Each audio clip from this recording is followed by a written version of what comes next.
जो पापी है, जो दुराचारी है, जो गुंडा है, जो मवाली है, जो लठैत है, वो व्यक्ति पूजनीय कैसे हो सकता है? अरे ब्राह्मण है ना, इसीलिए पूजनीय है वो। ब्राह्मण कहाँ से जन्म लिए थे? मुहमा में से कहाँ निकल गए थे कि सब कोई नीचे ही से जन्म लेता है? नहीं तो वेद पुराण में तो यही लिखा हुआ है कि मुंह से, जंघा से, कंधा से लोग पैदा होता है। तब पहले अगर पैदा होता था तो आदमी से न पैदा होता था, तो आज आदमी के मुहमा से कहे न पैदा हो रहा है।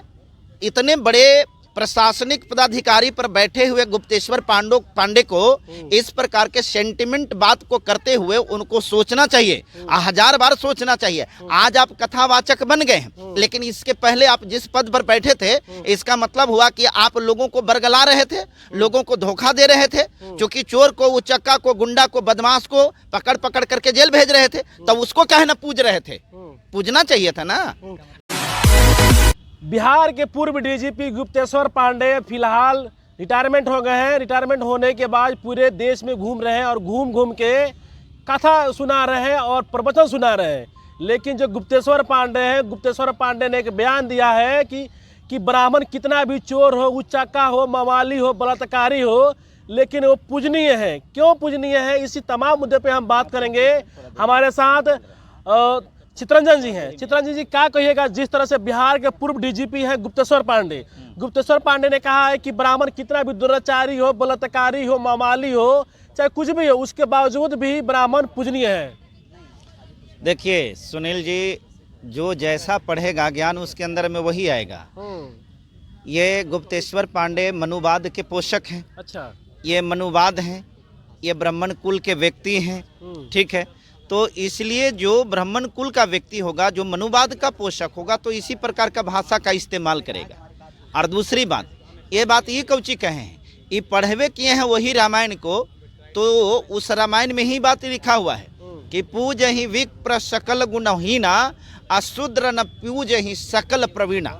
रामायण ही बात को बताता है, जिसको सब जितना भी शूद्र है ना, वो भी उछल उछल के गाता है और उसको शर्म नहीं आता है कि वही रामायण में लिखा हुआ। जो आपको पता होगा कि बिहार के शिक्षा मंत्री जो थे चंद्रशेखर जी, उन्होंने कहा था कि ढोल गंवार शूद्र पशु नारी और ये सब ताड़न के अधिकारी। ये मैटर बड़ा हाईलाइटेड हुआ था।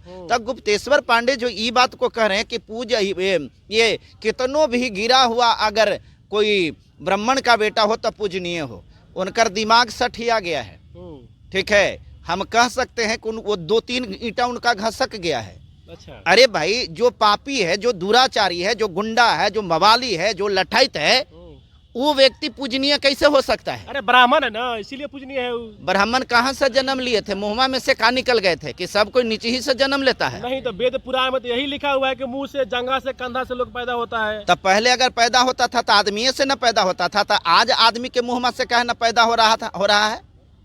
अरे आज भी मुंह से न पैदा होना चाहिए था ना। ये मुंह से पैदा होता नहीं, पैदा करा देते हैं।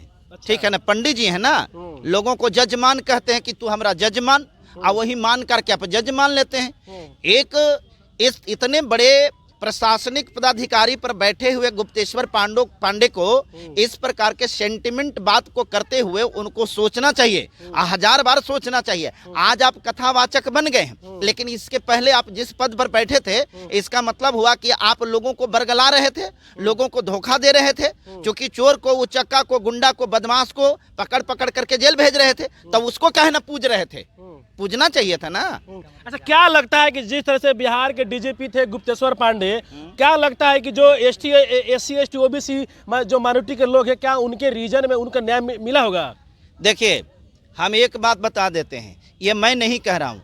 अंग्रेज जब अपने देश में आया था तो उन्होंने ही कहा था, इस बात को साफ तौर पर लिखा था। और आपको पता होगा कि कई सौ अंग्रेजों के ज़माने में ब्राह्मण को जज बनने का, माने जज नहीं बन सकता था, प्रतिबंध था। अच्छा। क्योंकि कहना था कि ब्राह्मणों के अंदर में, पंडितों के, ये जो जिसको ये कथित जो होता है, उसके अंदर में न्यायिक चरित्र होता ही नहीं है। तो जेकरा अंदर में न्यायिक चरित्र ही नहीं है तो न्याय क्या करेगा? तो जातिवाद का पोषक है, वो तो जातिवाद का बढ़ावा देता है। और आज जो इस बात को बोल रहे हैं, एक मतलब स्पष्ट बात है, सीधी सी बात है कि इनके रीजन में न्याय नहीं मिलता होगा। चलिए, हमारे साथ चितरंजन जी हैं। मैं आपको फिर बता दूं कि बिहार के पूर्व डीजीपी गुप्तेश्वर पांडे अभी तो रिटायरमेंट हो गए और पूरे देश में कथावाचक बने हुए और रामायण, गीता और महाभारत की कथा सुना रहे हैं। लेकिन उस कथा में उन्होंने कहा है कि ब्राह्मण चाहे बामन कितने भी दुराचारी हो, बलात्कारी हो, चाहे कुछ भी हो, चाहे चोर हो, उचाका हो, वो पूजनीय है। अगर क्या लगता है कि जिस तरह से बिहार के डीजीपी थे गुप्तेश्वर पांडे, क्या लगता है उनके रीजन में